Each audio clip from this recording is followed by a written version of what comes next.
First, I know we had a conversation when they initially indicated they were going to demonstrate over the matter of the losses at the BOG. At least it is happening today. That must be some good news. Good and bad, because it's raining. Mm. The timing, well, is not their fault that the demonstration should start today, and this morning it's raining heavily. But I suppose it's good that the police has realized the need to respect the constitutional rights of citizens. And this more or less has been echoed in a statement I was just reading, a public statement issued by the IGP, Dampari.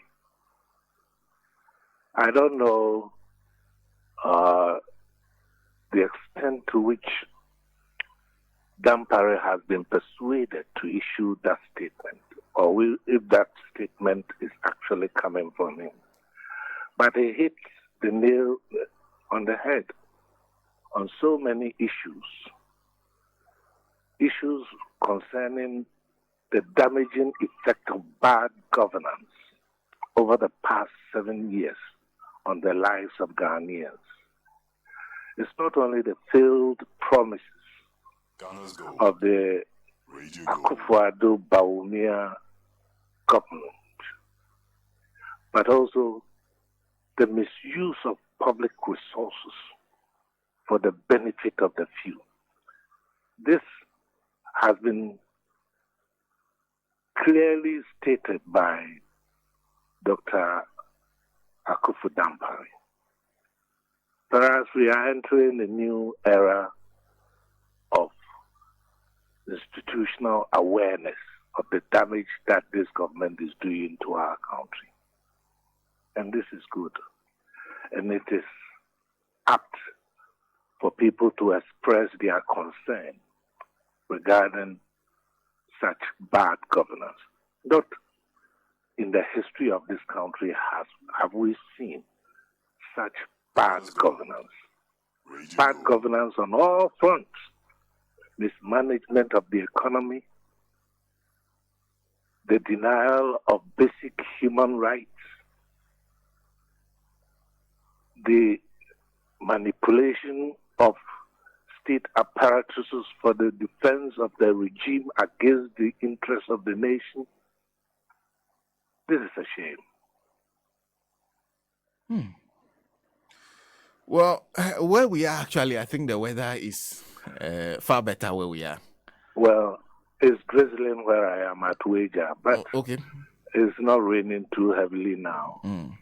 So maybe the rain will cease for the demonstrators to get on with the job. It's like a showers of blessing. Before I come back to the right of protest, the demonstration is called #Occupy BOG. Interest rates, inflation, and then there's the matter of the exchange rates have been major concerns. How much can the BOG be held accountable for? Well, the BOG is responsible, clear evidence of printing of money for the government beyond the statutorily determined limit. That fuels inflation. Mismanagement of our exchange rate. Today, NPP spokespersons are heralding the stability of the exchange rate of the cedi to the dollar. And they claim that is the result of government policy. What government policy? Government hasn't put in any measures to arrest the decline. The decline has resulted as a natural result of your inability and your inability to service your foreign debts, thereby creating a situation where there is no pressure on the dollar. when you begin to service your loans, you will see the cedi depreciating further. The cedi depreciated the cedi stabilized during the COVID era because there was no movement of traders abroad to go and buy goods with dollars. So they better stop the delusory celebration of whatever measures they think they have put in place. So, as far as you're concerned, the BOG needs to account for its action now. Obviously, every institution, every constitutional body, every state apparatus must account, including Akufo-Addo himself. It's time to account. And I hope that the next government will hold him to account. Within 3 years of his leaving office, he should be held to account. Because accountability is what he has been avoiding for the past 7 years. Accountability is as cardinal as the government's right to constitutional power.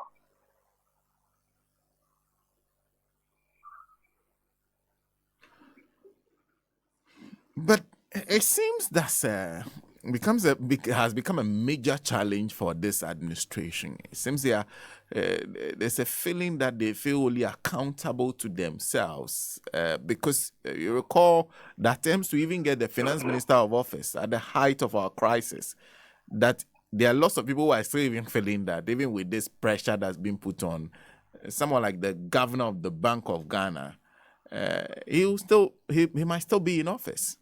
Well, you are seeing clear evidence of the characteristic features of fascism, because what the current administration represents is nothing less than fascist organization, fascist administration of our lives. Accountability is something that this government must not escape. Whatever belief they have, the source of their power is also the source of their responsibility and duty. They have to account to the people of Ghana for their stewardship.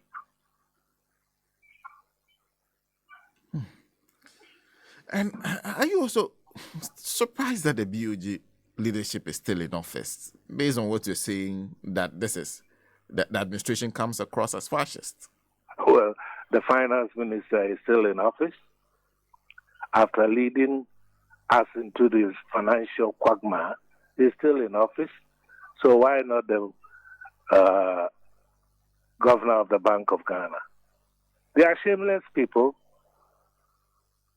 Shameless. Treating Ghana as their private property. Each one of them. From the president, vice president, minister of finance, governor of the Bank of Ghana, and their praise singers. They are all... Senna, I get excited and too much when I talk about these things.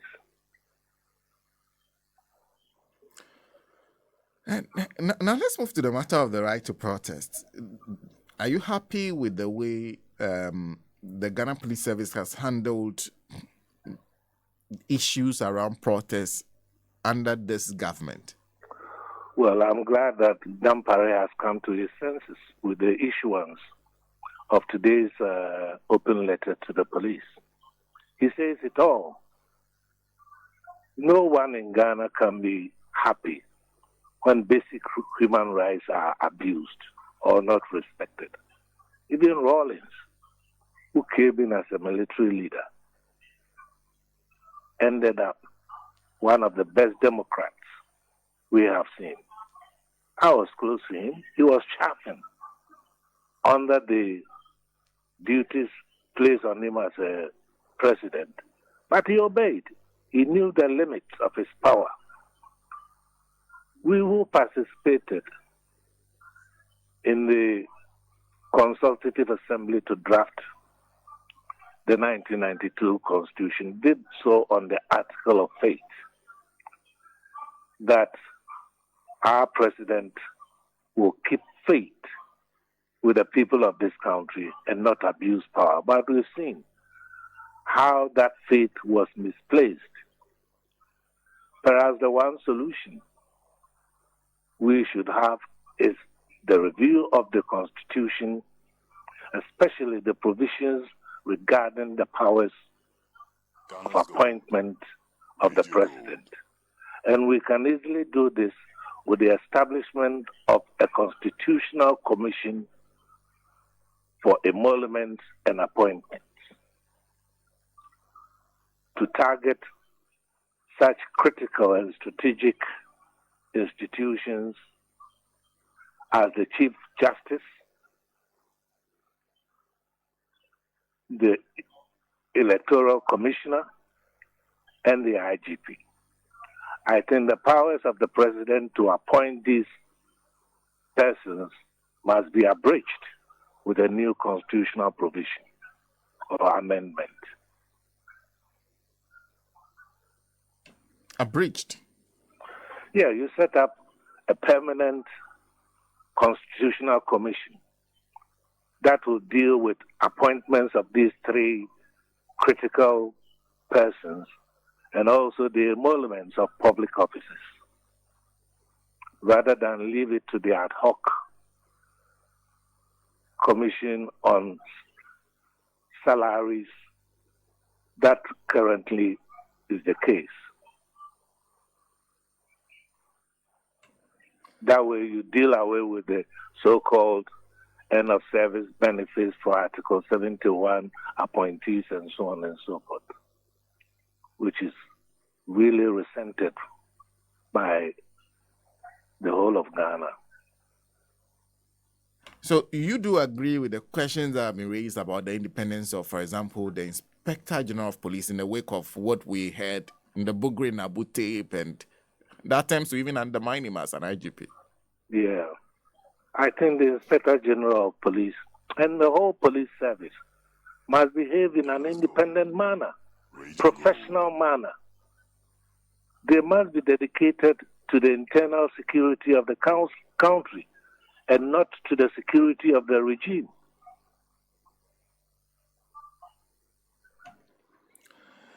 In all your years of working within government, outside, in opposition, academia, I'm sure this matter of a security zone has come up constantly. What do you make of the manner in which it is used sometimes to prevent protests from happening at a particular area? There was no security zone during the Kumipreko demonstrations when Akufo-Addo led that demonstration. Several demonstrations have terminated at the 28th February crossroads, where personnel from the castle came to collect the petitions of the protesters. Ghana's gold, raging gold. Akufo-Addo was allowed to carry on his Kumipreko, Siemipreko demonstrations. But now, as a fascist, he sees his security much more superior to the interests of the whole country. And this is very bad. This is not the way democracy progresses. It is the surest way to kill our democracy. Security zone,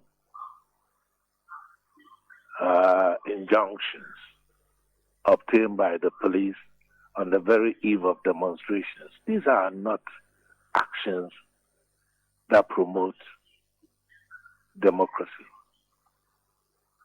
They rather retard democracy. And I'm glad that Dampare has seen the sense with the issuance of his open letter today. Read it. The contents are very interesting. Very, very interesting. I actually have been looking for it. What I see is a certain Edmond Amuakohini writing an open letter to the women men and women of the Ghana Police Service. Well, what I read on the Ghana web is attributed to them, Barry. Okay. Unless my eyesight is bad. So I'll cross check. On that. But in the meantime, there's one other issue that, in fact, it was yesterday that they ended, the limited voter registration exercise. What do you make of it? Which one? The one that just ended yesterday. Well, Jemeza is somebody I've known for a very long time. She and her husband. Ghana's gold. Radio gold. And I am very sorry that she is handling the Electoral Commission the way she is, in the most dictatorial manner. She must realize that the Electoral Commission is independent, not for itself, but in pursuit of the democratic principles and governance of our country. She must work with the stakeholders, the principal stakeholders. Her institution is responsible for elections. And therefore, the principal stakeholders are the political parties and civil society organizations. The right approach is to engender the trust rather than the fear of your stakeholders. Trust. And trust requires diplomacy. You must exhibit your independence and professionalism with cooperation, not with arbitrary decisions. The fact that you are independent doesn't mean that you are free from criticism, that you must not take advice. Nobody is wise enough. You are not Kukwa Nancy, who gathered all the wisdom and forgot that instead of hanging it on his back, he hung it on his stomach to climb a tree. That's a folklore. That's very interesting, isn't it? Yes. So what I'm saying is that she should cultivate an approach that engenders the trust and confidence of the stakeholders. Constant criticism of her administration is detrimental to the success of the decisions that she invariably must take. That's one lesson she must learn. If you cooperate, if you approach the stakeholders diplomatically, it does not detract from your power or your independence. It rather enhances it. In political science, they said power is where you have influence, and the influence is the source of putative knowledge of your power, not the actual exercise of your power. Power is held quantum sense. The more you have to exercise it, the less power you have. When you don't have to exercise power but get your actions applauded, that's when you have power.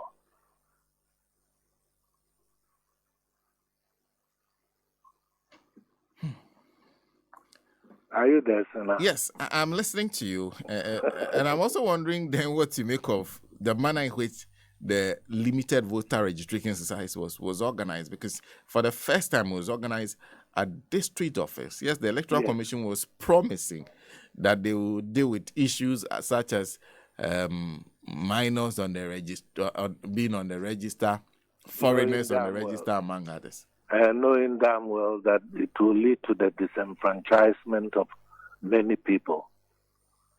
Look at the hardships that new registrants have to be put through, traveling several kilometers to go to one center to register.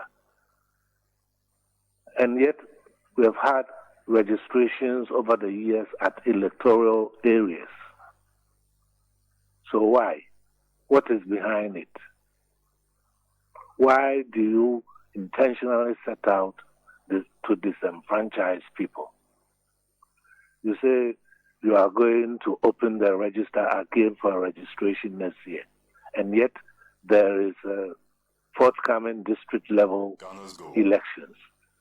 Are you saying that those who don't have the voters' ID card this year must be prevented from voting at the forthcoming district level elections? Is that what your duties and powers amount to? You see, in equity, the power to do something does not necessarily impose a duty on you to do it. That's why we have constitutional reservations on the use of discretionary power. It must not be used capriciously.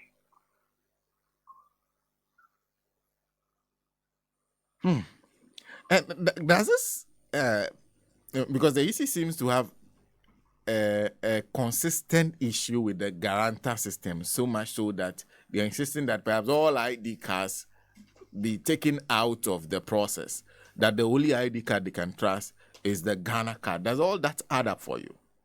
Well, it doesn't add up if it requires a collaboration between the National Identification Authority and the EC. Both are institutions of the regime. Why can't the National Identification Authority speed up the process of registering eligible citizens so that the EC can rely on the national ID card for registering people to vote? It's a matter of collaboration, and it's a matter of money as well. And where has the money gone to? Nasikano Wahi. If you look at the amount of money that has come to the hands of this government through borrowing and the imposition of taxation, and relate it to the things they said they have done, the cost of the things they said they have done doesn't come up to even 10% of the amount of resources that this regime has had. So you ask yourself, where did the money go to? Akufo-Addo stands accountable for this situation. Radio Gold. And yet you want reparations from the West. In the history of the management of Ghana's finances, Ghana's gold. you will find that the Dankwa Buzia governments are the only ones in that history that have relied on borrowing and debt forgiveness as management of our finances. Buzia regime, 1970-72.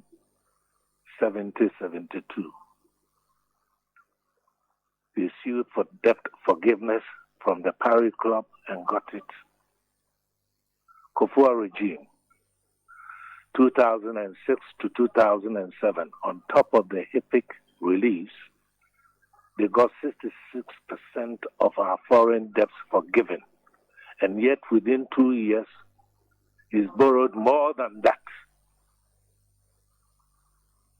This is where I always used to criticize the NDC for allowing Baumia to sing song the achievements of the Kufua regime without pointing out this factor, that in 2 years he is responsible for the highest borrowing of foreign funds in the history of this country within that space of 2 years, only to be surpassed by Akufo-Addo. raising our national debt burden from 120 billion to almost 750 billion. And now, to follow in the footsteps of his predecessor, Danko Abuzia government, he's suing or he's asking for reparation. At least he's doing better so far as reparation is concerned, because I recall Akufo going to London and actually saying that it is us, the former colonies, the former slaves, who owe a debt of gratitude to our former colonial masters, and therefore we should not be asking for reparation.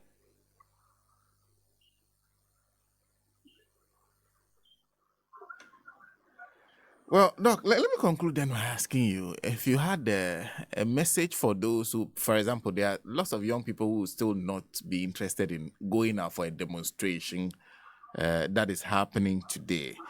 There are lots of people who are still sitting on the fence and wondering if they should join any popular movement to change this government. What will be your message?